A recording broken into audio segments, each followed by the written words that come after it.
The Geekorama podcast is brought to you by superherofiction.com, the one-stop shop for novels featuring the superpowered heroes we all love. Your hosts are Trish Heinrich, author of the Vigilante Superhero Universe. And I'm Jeremy Flagg, author of the Children of Notre Dame universe. All right. Hey, Jeremy, what's up in your quarantine life? I am living my best isolated self, I guess. Oh my gosh, I'm jealous. I'm working, I'm saving 10 hours a week on my commute, and I feel like I'm still working more. So Yeah, that's the life of a remote teacher, I think, these days, honestly. I my brain is fried by 2 p.m. because I work harder from home than I think I ever do when I'm in the classroom. I feel you, honestly. Like yesterday, 11 o'clock in the morning, I had already been up. Like I had done, and I'm so proud of myself, I had done 2,000 words, new words on the book, which I was like, oh my God, that hasn't happened since I came down with swine flu. Yay me. But then I told Dan, you work, I'll help the girls get set up with school. And by 11 o'clock, I was just like, I need a nap. This is stressful. I mean, that going back and forth between trying to do business stuff and then your Chromebook isn't working. Where do I find this assignment? How do we interact with this worksheet? I was done. So it dawned on me yesterday that we are currently living Groundhog Day meets 28 Days Later. That's actually pretty accurate. Yeah, it is. Like, I just think we need a bitching soundtrack in the background, and like, and every day you wake up to the same song. So Yeah.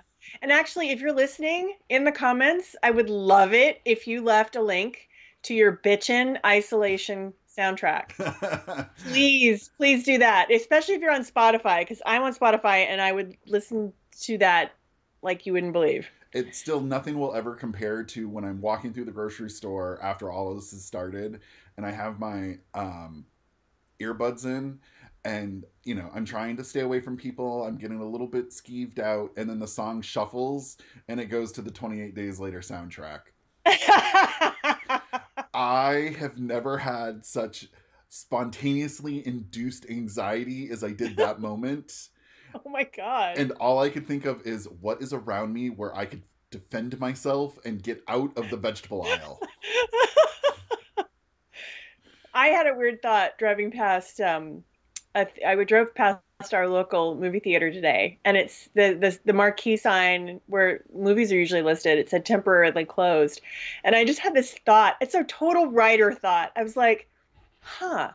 In a dystopian novel, what would you use an empty movie theater for? Like, what would that really work for? Like, a base of operations? I mean, you could live there. It technically has a kitchen. And my mind just started going, like, if the apocalypse happens, we should all go to the movie theater. So I wrote this book. You go to a high school or a mall. Those are your two best bets. You have water, you have food, and you have a means to create whatever you need. And if you're lucky, the mall has solar panels. So there you go. Thought this out. You did think this out. So what have you been up to lately? Apparently writing. Writing. Yeah, actually, that is working on Fire and Ice, which is the second book in Heroes of High Tide. And I'm binging the crap out of Miss Fisher right now because I really want to see the movie so bad. And it's one of those situations where I'm like, can you two just kiss? Can we just be there now, please? Enough of this shuffling around each other. Just get together already. I caught up on Westworld. No spoilers at all because I have no idea what's going on, to be quite honest. It's worth it. It's very different. But I think I'm being lured into a false sense of security that I actually understand what's going on. So that's been my binge. And then my mailing list actually told me I have to finish Lock and Key. So I'm going to be controlled by the faceless masses and just finally finish it. The last two episodes, I will admit, they hooked me, but it was the last two. So I was like, oh, damn it. And with everything that's going on, it'll be like before the next season comes out. Exactly. Exactly. It's frustrating. I'm So frustrated by that. Should we talk about some pop culture? I want to hear some pop culture.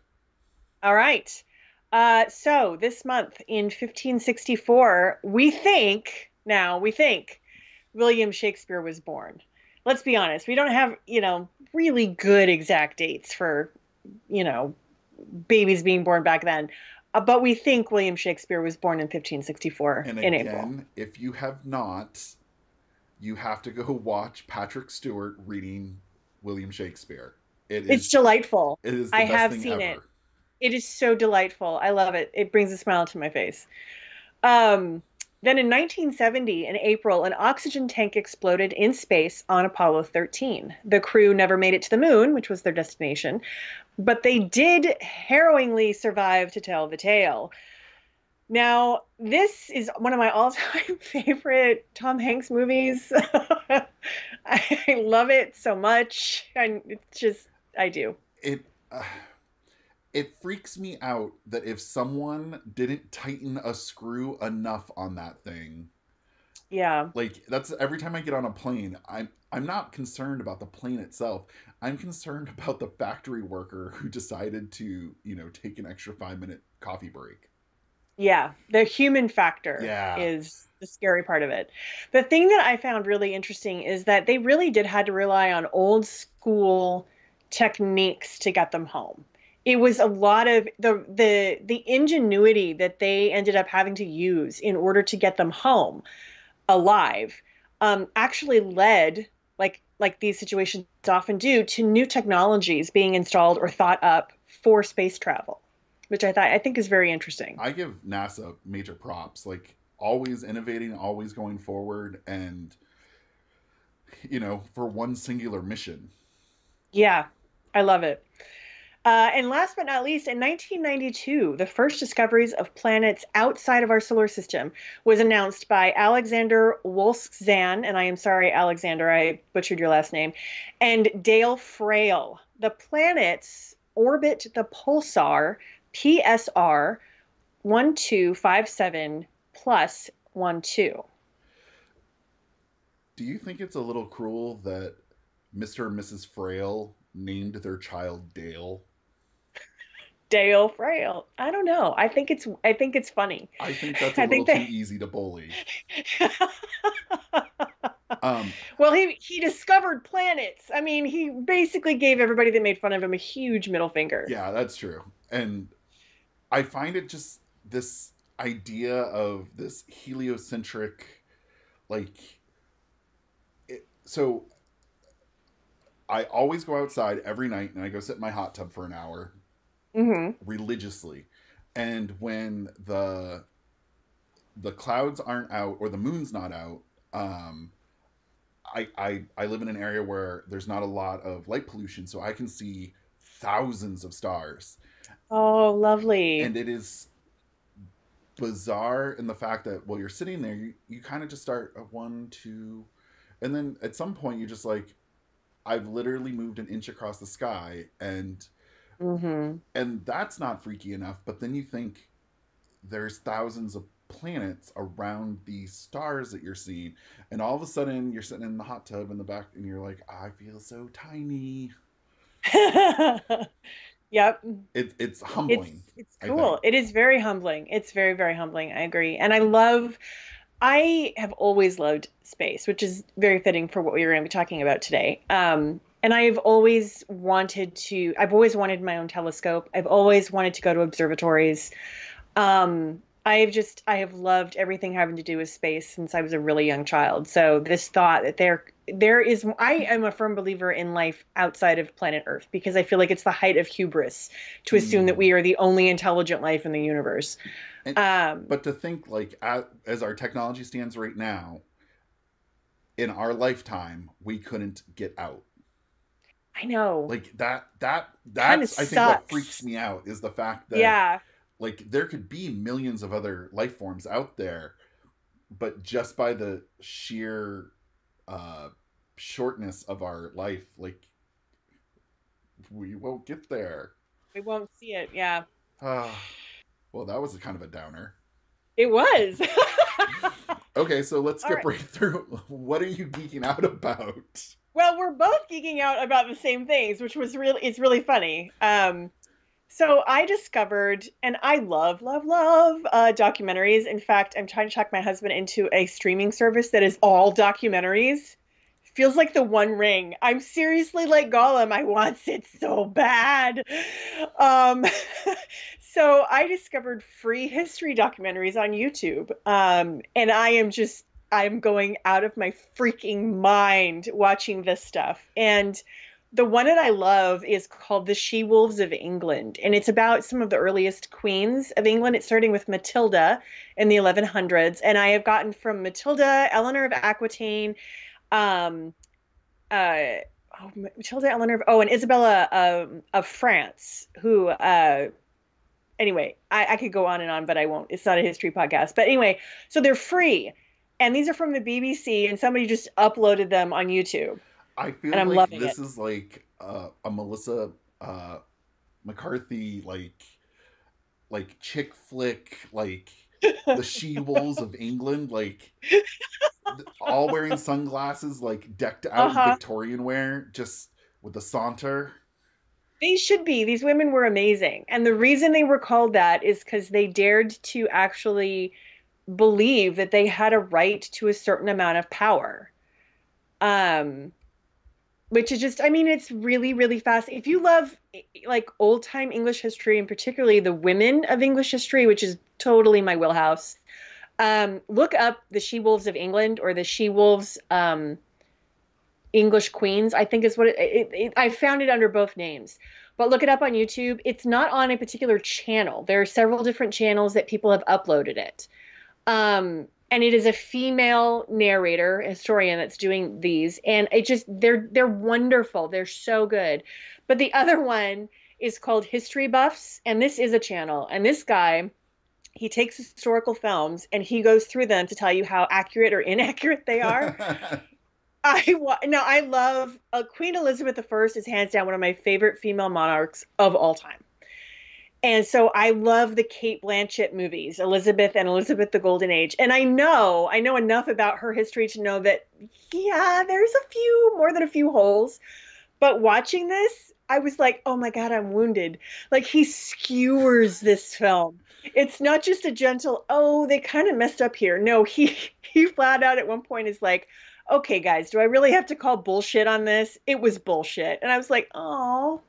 For one of my history classes in college, I had to write a 10-page paper about the inaccuracies of Braveheart Oh my as it God. pertains to incorrect chronology and So much. and So much. weird things like it's the wrong breed of dog that shows up. Oh Um, wow. That's detailed. and go to Scotland though, and everyone acknowledges the movie is incorrect on so many levels, but don't talk about it. Okay. Good It's to know. it's like their best kept secret. But if you really want to like have a guy deconstruct movies, even television shows, I was in the middle of watching his breakdown of season 1 of Rome, which I love that show. I let that lasted 2 seasons. He was breaking down the historical accuracies and inaccuracies of that. He's really good. He's really funny. So it's called History Buffs, and that is a channel. If you're wanting something a little more kind of light, that's not really heavy on the history, that's a really good one too. So So why don't I just go and make it all heavy again? go for it. So the book that I'm writing right now takes place at the about 1943. I haven't quite placed the exact year at this point. Hmm. Um, so part of the novel's written, and there's a lot of mention about World War II going on. But I thought, well, I really need to do some homework because I want to make sure that I'm doing accurate portrayals. And Hmm. my focus when I was in college in graphic design was on German Placastills, which is German for poster, Oh, oh wow. and how poster propaganda is part of what made the war happen. Hmm. And so I thought, well, let's delve back into this. And so I've been watching documentaries about specifically the home front in America during World War II, and Ah. it is so mind shattering how we in this century just lump together all of this knowledge, and it doesn't quite have a clear linear path. And Mm. so there was the thing that really just astounded me was right at the beginning. It talks about going into World War II, we were the 19th biggest military in the world. Oh my The gosh. 19th. And then during the height of the war effort, it was we produced 12,000 bombers, and we Damn. were producing and I might get this wrong, it's either submarines or ships every 14 days. Oh my God. And it brings me back to the whole like uh people putting together these massive machines. Like, Yeah. you were responsible for those three rivets. Now take care of that. You were responsible for this weld. That's all you did. um Hmm. And a lot of them were women yes. coming into the workforce for the first time. And I think what really shocked me was, for all the men that went to war, there were still a significant amount of men that stayed for extremely legit reasons. Hmm. Whereas in my book, I basically just said every male who's still in America is a draft dodger. So I need to do some editing. But Well, they could have been 4F. I mean, back then that you could be 4F for flat feet yeah, for and crying out so loud. it like Frank Sinatra, he was denied entry into the military because he had a blown out eardrum. I did not know that. And this is the best line of the. I just watched like three of them earlier today. Um, Frank Sinatra was such a hit with the ladies that all the ladies, like they referred to them as screamers, and Uh-huh. he was making headlines everywhere, and he was at the right time of where young women were quite sexually frustrated because all their boyfriends were gone. Yeah. And so he shows up as a heartthrob and takes over. But Stars and Stripes, the military newspaper, put out uh, Frank Sinatra makes women scream. You know what else does? Mice.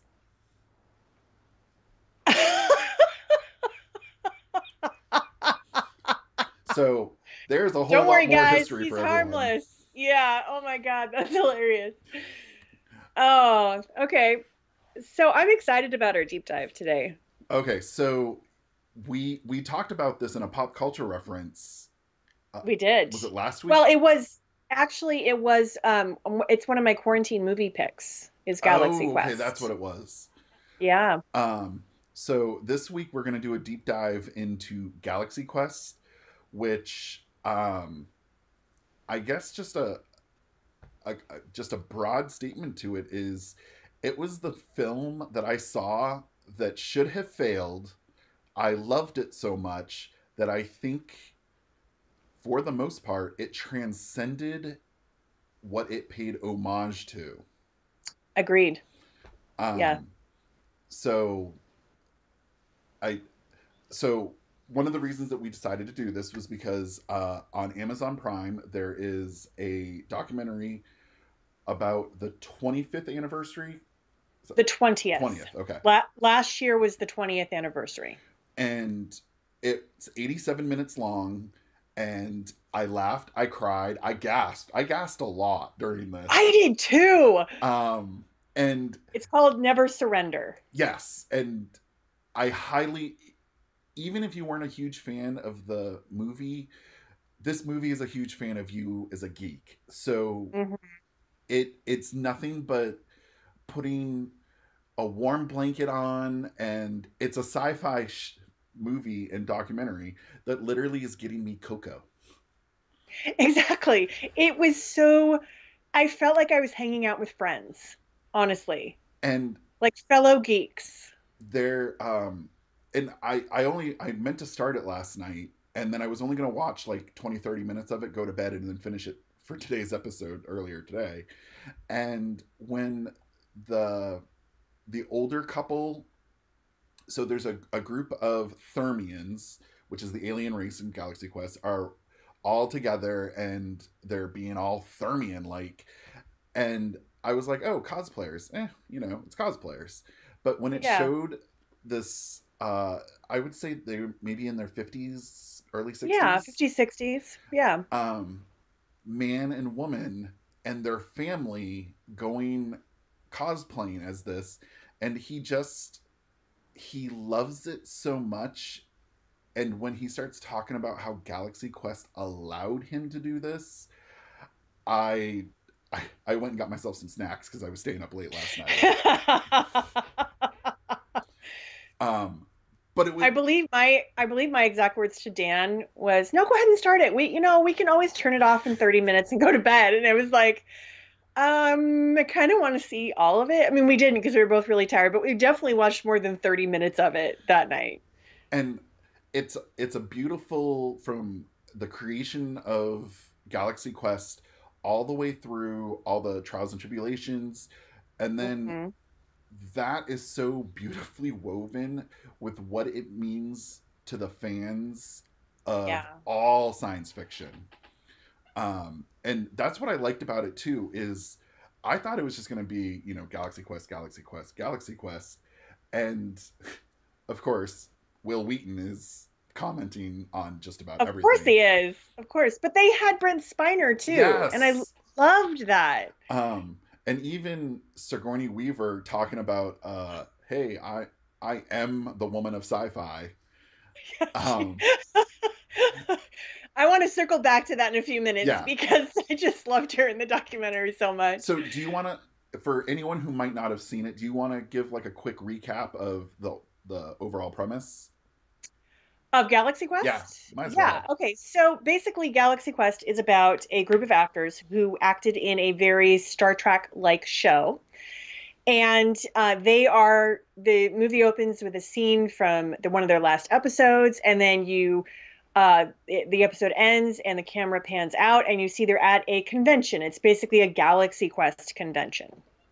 And you go backstage, and there's the actors, and they really made it very Star Trek like. And so throughout the course of the first act of the movie, Thermians, which are the alien race, they come down because they've received the show via radio waves or television waves, and they think they're historical documents. They think this actually happened, so they have formed their culture around everything having to do with Galaxy Quest.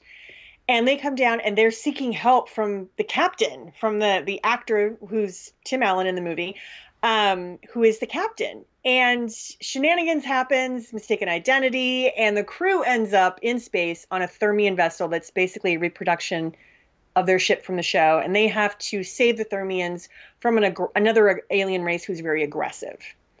And it is, you also have a B plot of a group of fans who are teenagers, and I absolutely love them. The main leader of the four geeks is played by Justin Long, and they end up helping to save the actors from their favorite television show in space, and it's wonderful. It's got so much heart. Like, it's one of the people in the documentary said he was bracing himself because he thought this was going to make fun of fandom, but actually, and this was something, a reoccurring theme throughout the entire documentary, people kept saying it's a love letter to fans, and it really is.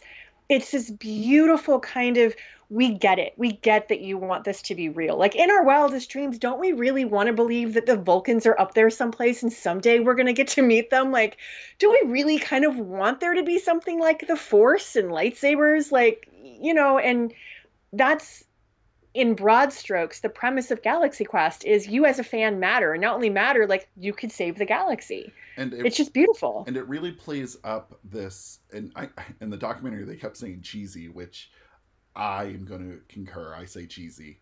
Um, Yeah.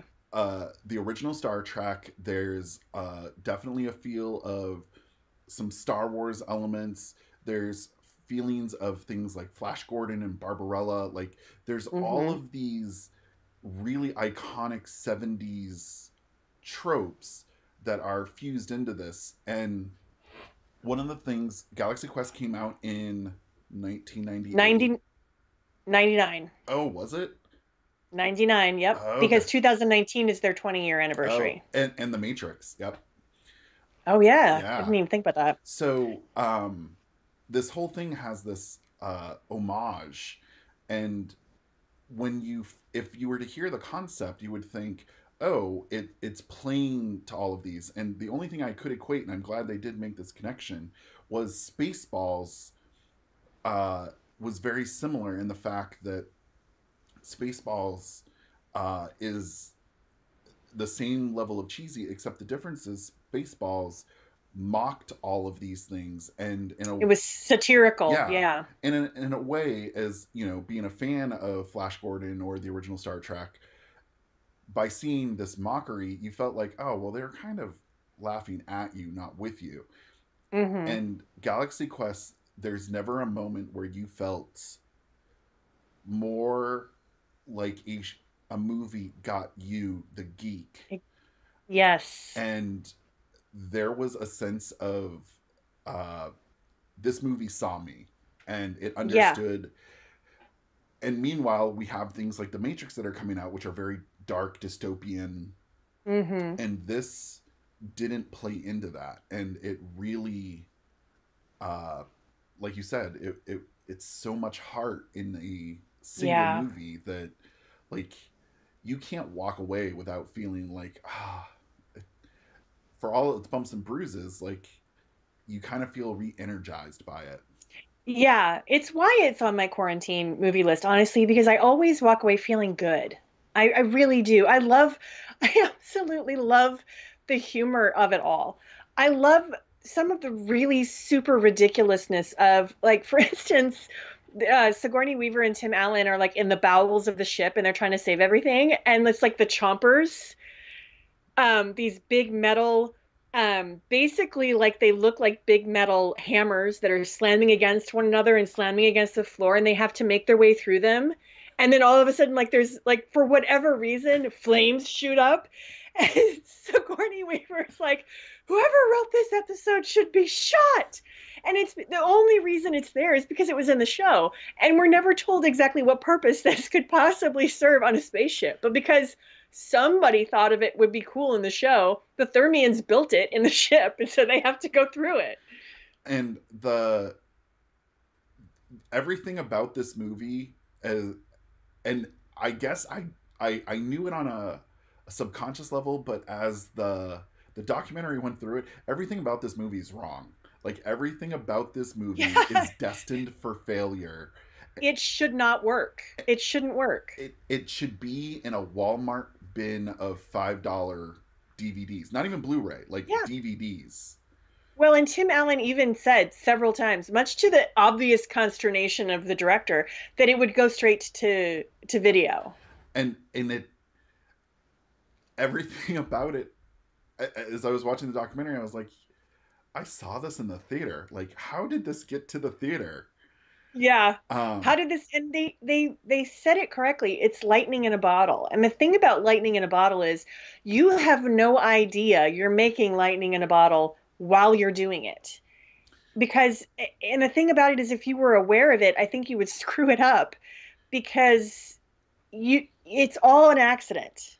Everything about a movie like Galaxy Quest that works so beautifully is an accident if you think about it. and if you so let's talk a little bit about the characters, and then we'll talk about the actors behind them. Oh my God. Um, so if you imagine the original Star Trek cast on the deck, everyone kind Hmm. of had their role, and Yeah. no one ever, for some reason, only Spock ever jumped to a different role. Everyone else stayed in their station. Yes, exactly. Um, but when we first see the cast of the show, we see them as washed up actors who their only legacy is this has been show, and Hmm. they are over it. They're so, except for Tim Allen's character, Yeah. they are all over it. And so it truly embraced the fact that at this point in time, fan culture, like, we raise these people up now to be these titans, not the actors necessarily, but what they did for us in their portrayals. And so really Galaxy Quest was light years beyond its time, and the fact that, It was.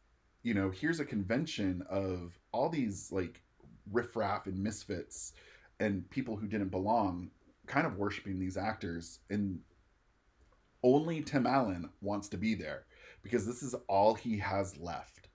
um Yeah. it's a kind of a bravado, like he is never done anything worth noting since then. He's basically an alcoholic. His life sucks. Yeah. um and then you have his communications expert. You have his alien science officer, very classic. Mm-hmm. You have his mechanic, who, for all intents and purposes, truly is just a car mechanic on a spaceship. Um, you have a red shirt. That's it. And Oh, Sam Rockwell's yeah, character. um, who his only purpose there is to die, and Yes, he and he knows did it. on the yeah. Um, and then we have Tommy Weber, who is, when he was on the show, he was the youngest child genius who was In the piloting the ship. galaxy. Yeah. Um, and so here is our mainstay of characters from the show. And then, of course, we have the Thermians, who are the alien race who all look like their moms cut their hair. Um, Yes. And they all move the exact same way. And oh my God. It's just we have to talk about how they actually created the oh characters of my the God. Thermians because that was freaking And, genius. and so much wrong. Like, again, so many So things much went wrong. wrong. So in all of this, we have these very tight casted roles. Mhm. We only have the one female who is essentially breast very tightly zipped into her jumpsuit, Yes. and we have, Very, very blonde and soft spoken, very Marilyn-esque. and her only role in the show is to repeat what the computer says. That is That's it. it. Um, and then we have Tommy Weber, played by Daryl Chill Mitchell, and he's the only black character in the show. And while I'm gonna say the real diversity for me comes from Alan Rickman, who did Mm. Pride and Prejudice, and He Tim did the Sense and Toolman Sensibility. Taylor, Tim Allen. Yeah. Yeah. So here we have this super wide range of characters, but they're all kind Yeah. of familiar. They're very because they're Oh tropes. yeah. They are very much tropes. And honestly, the group of nerds are tropes too. And Justin Long, who plays the main one, the one that we get to know the best out of his friend group. He's got a crackly voice. He's awkward. He's kind of a know-it-all.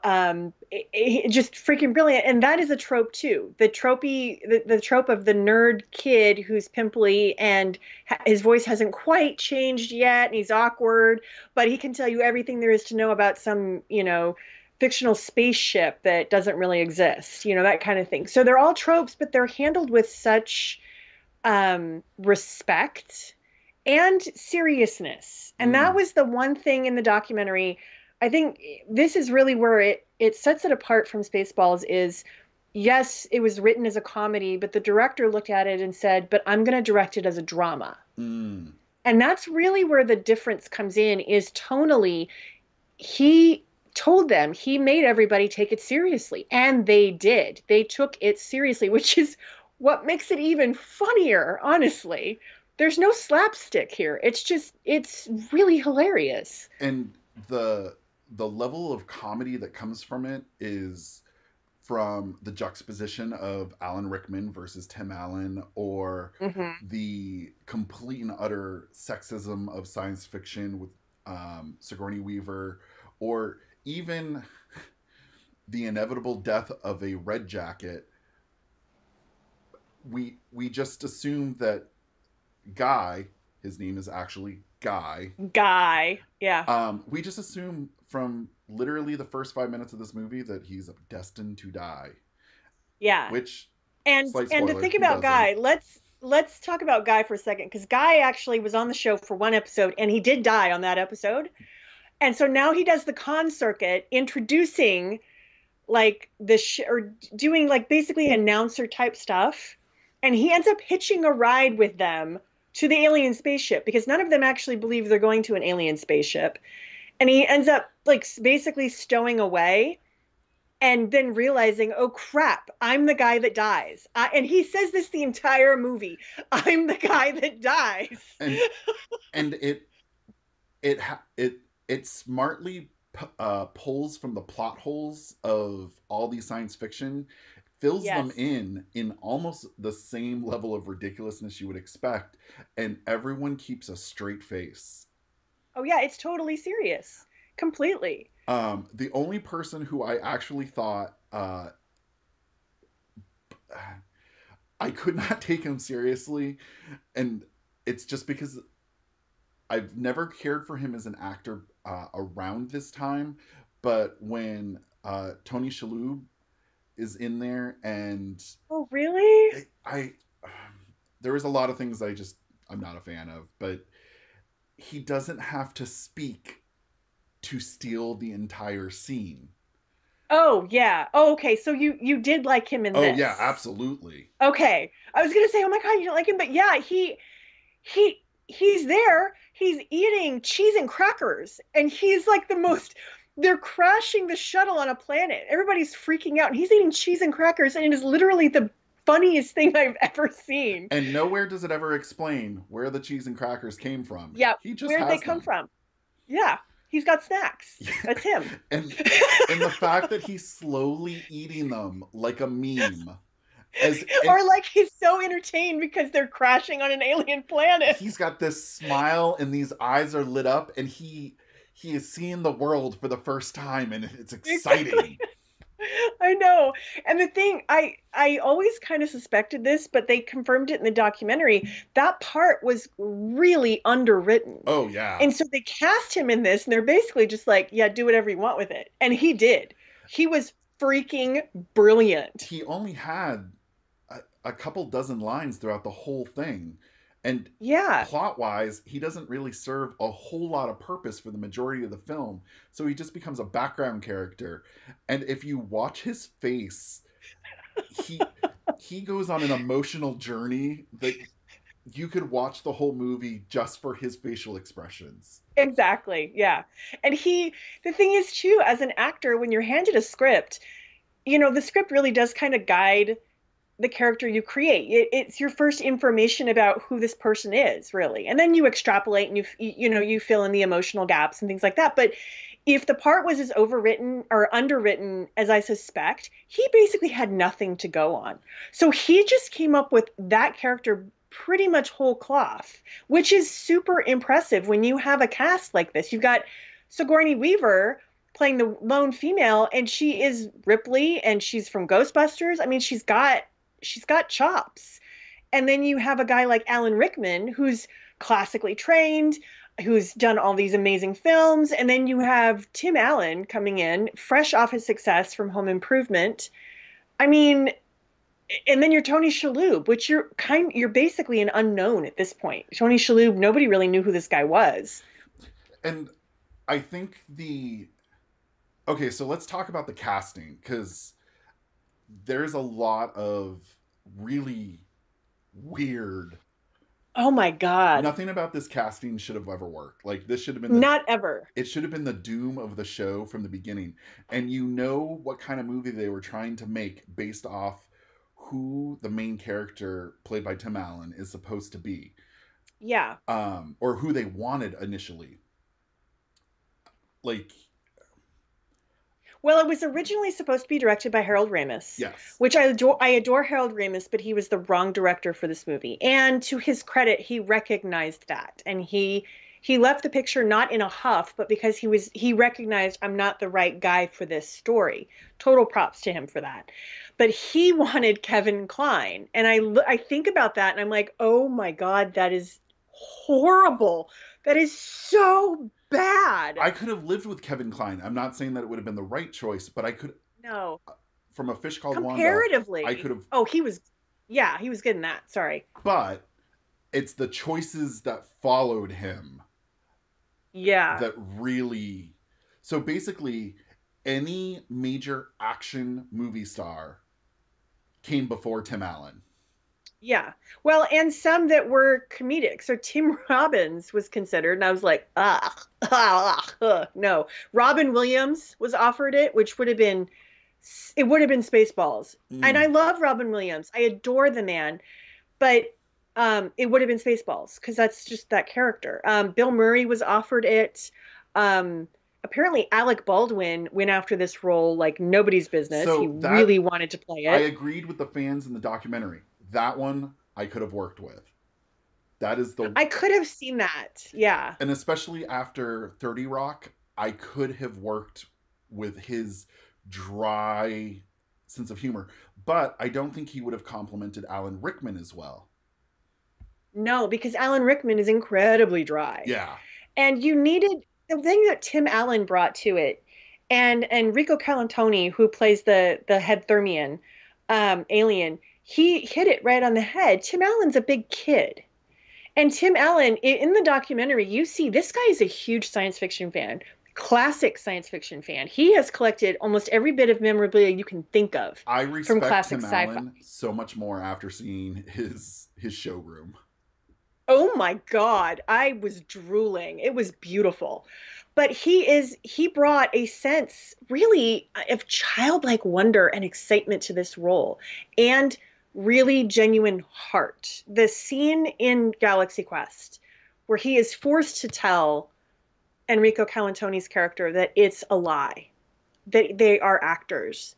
It shreds me every time. I cry every time I see that scene because it's you see this guy and he wants it to be real too. You know he does. He wants to be this guy. He doesn't want to be who he really is. He wants to be the commander. And then he got to be the commander for a little while and then he has to admit, I'm not the commander. I'm not this guy. I lied to you. Oh my God. It's brutal, but I don't think any other actor would have brought what Tim Allen ended up bringing, which is saying something because I don't think he's the best actor, but he was clearly the best choice for this role. And leading up to this, Tim Allen's major successes are Home Improvement, which was a Hmm. household name at the time. Um, Toy Story, which okay, Buzz Lightyear and the lead Yeah. character of this, I can see that. And then what is it? He had a comedy special that was really popular and Jack a book. Frost, Mr. Claus, something, Oh, Santa Claus. Santa But Claus. he did film Santa Claus right before this, I think. Yeah, Yeah. um, Um, yeah. I have a soft spot for that movie. I'll admit. I know it's not the best movie ever, but I do have a soft spot for it. Um, yeah, and then Sigourney Weaver.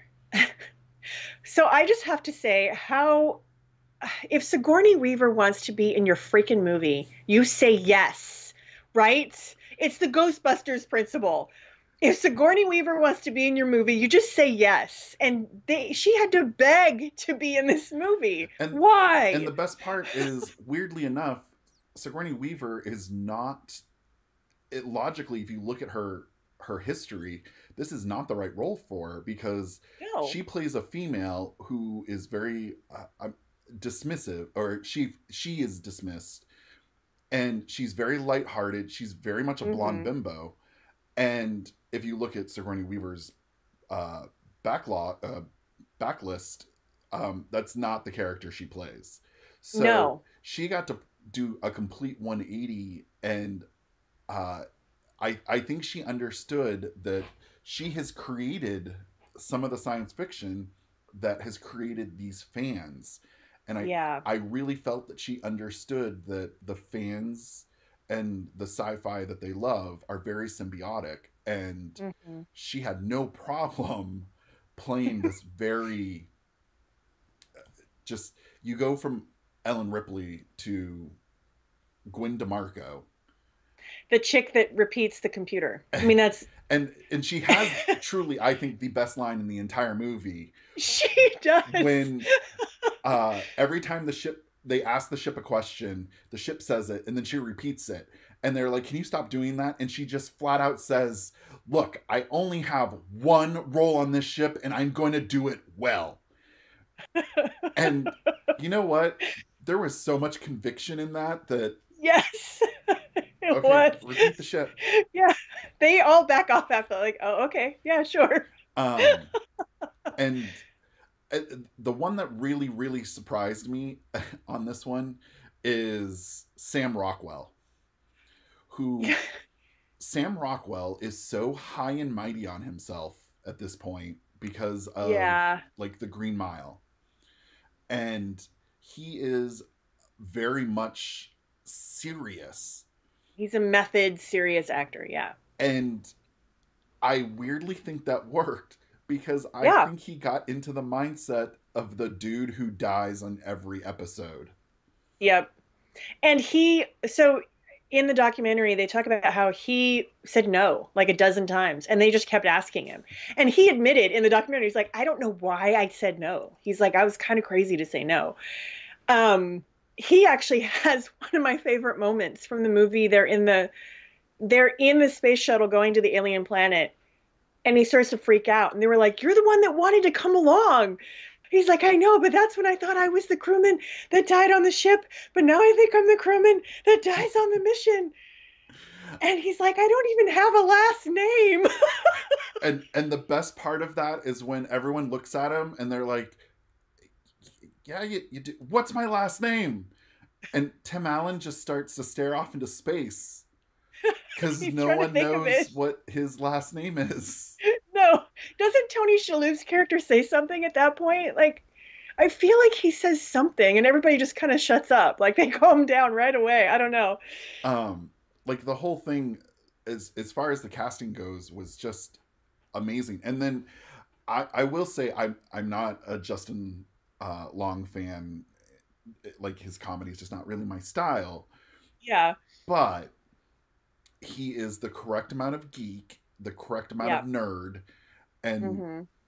I will say that is the one funny thing about this is that there is a blur of geeks and nerds are not the same. In Yeah. Galaxy Quest, we just had to kind of merge it. Yeah, they did. And they did it well. Yeah, Like again, with respect, like recognizing, I think it's because they were fans themselves. Do you know what I mean? Like they respected the material that Galaxy Quest was drawn from, namely Star Trek. They respected that franchise a lot, and it shows. and there's when he is in when he becomes a character early on he gets brushed off by his hero and it's definitely a never meet your heroes situation and then Yeah. later on he tries to prove himself and he gets blown off again and you kind of feel for him because Tim Allen is kind of a dick at this point Yeah. and when he gets the call and it's uh it's all real. It's all real. The sheer delight of Oh, this yeah. teenage boy finally feeling confirmed that all the sci-fi that he loved is actually real. All I can say today is imagine if I told you that Baby Yoda was real.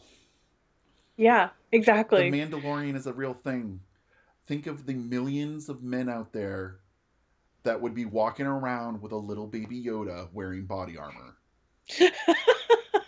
And they wouldn't second guess No, it's it. true. They would hop No, on and board. it's Yeah, no, and it's true. You want it, like I said, you want it to be real. You really do. Like I know it's not, but there is a part of me that's like, God, wouldn't that be great? And I think it's because when a story touches you in a deep way, it it speaks to that sense of wonder that we all still, most of us still hold on to from childhood. And it's a very special thing, I feel like. I don't know quite how to describe it, but I just, And they said it in the documentary. This movie has a yeah, heart, and I know that that's just an overplayed phrase, but that is the only way to truly describe that kind of wonder. That yeah. like again, it's a warm blanket and a cup of cocoa, and they served it to you. Yeah, exactly. And you laugh, and then a few minutes later, you find yourself crying. Because they talked about that too. So Tony Shalhoub basically launches a big rock monster and the enemy aliens out of an airlock.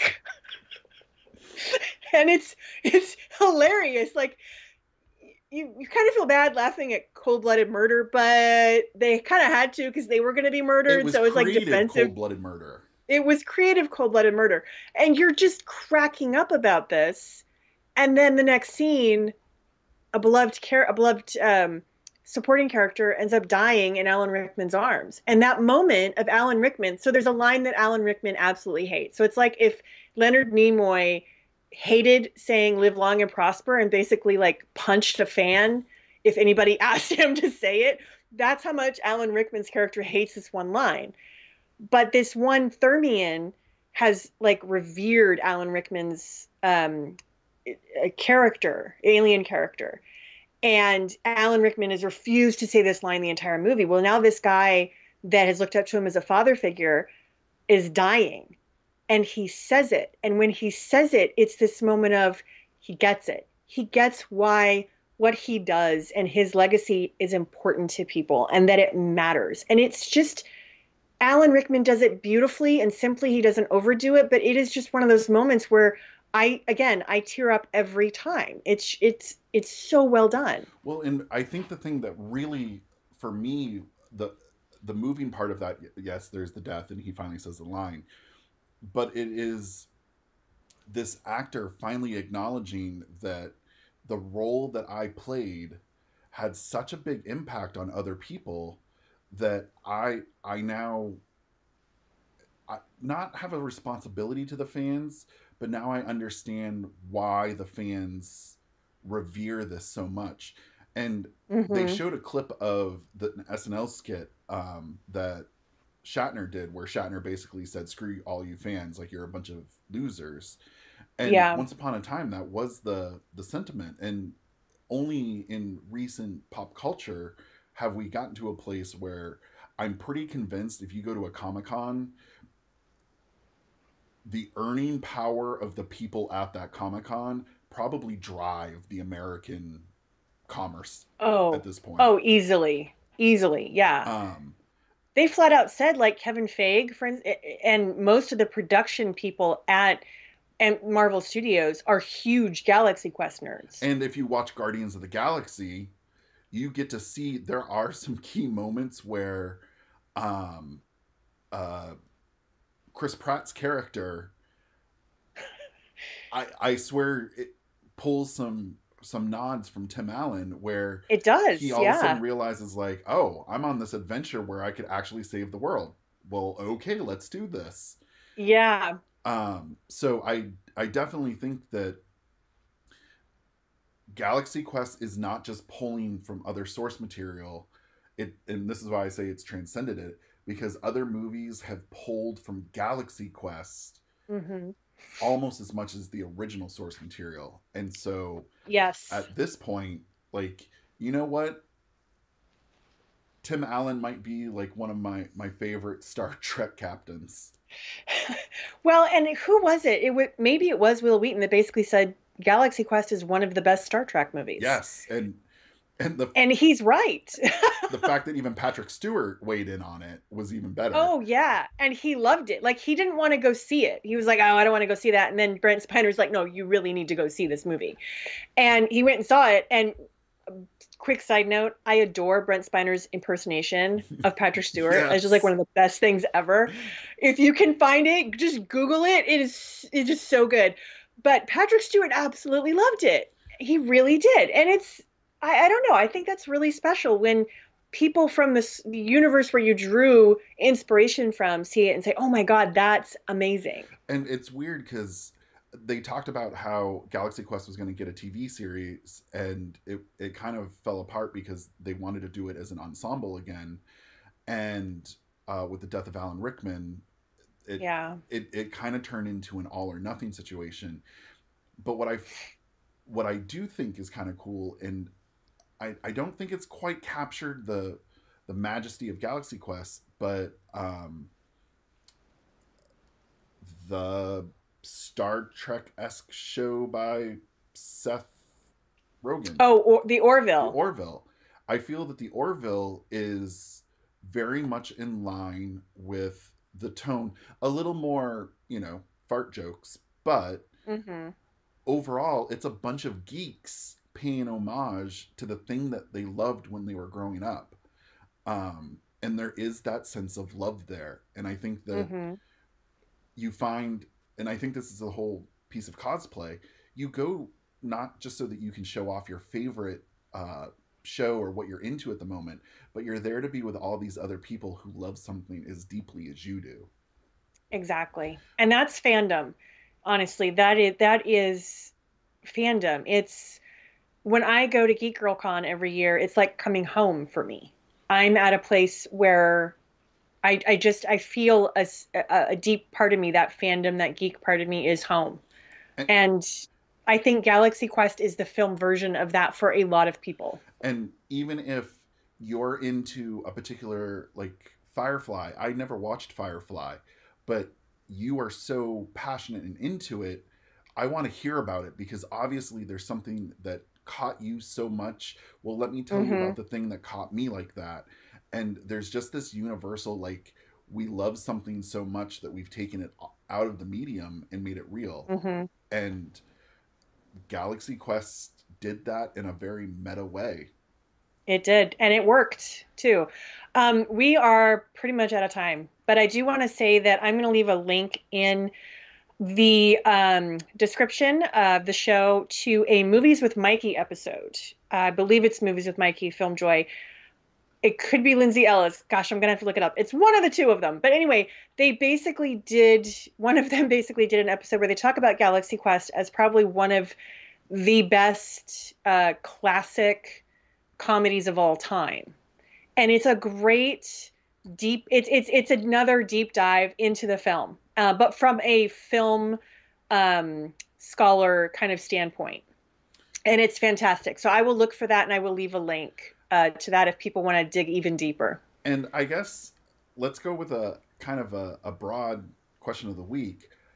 What if we did, what is your fandom?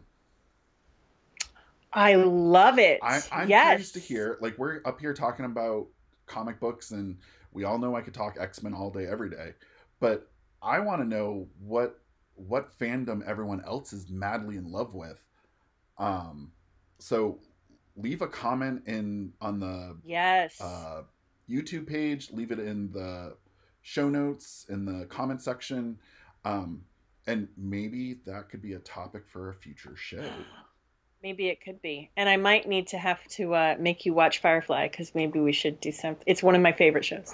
I know there's something about brown coats, and Oh, I and watched sexy butts. Serenity. Okay. Oh my God, but you didn't watch the I show? know, I know. It's because I We like need to Summer have words. Glau. I like Nathan Fillion. Yeah, Arrgh. sure you do. All right. With that, we're going to close it out for the week, and we will be back next week. Everybody stay safe. Bye. To stay up to date with the Geekorama podcast, you can watch our videos on YouTube or subscribe to us on Apple Podcasts. And if you enjoy the show, leave us a review or hit the thumbs up button. New episodes are released on Thursdays for podcast listeners and YouTube fans.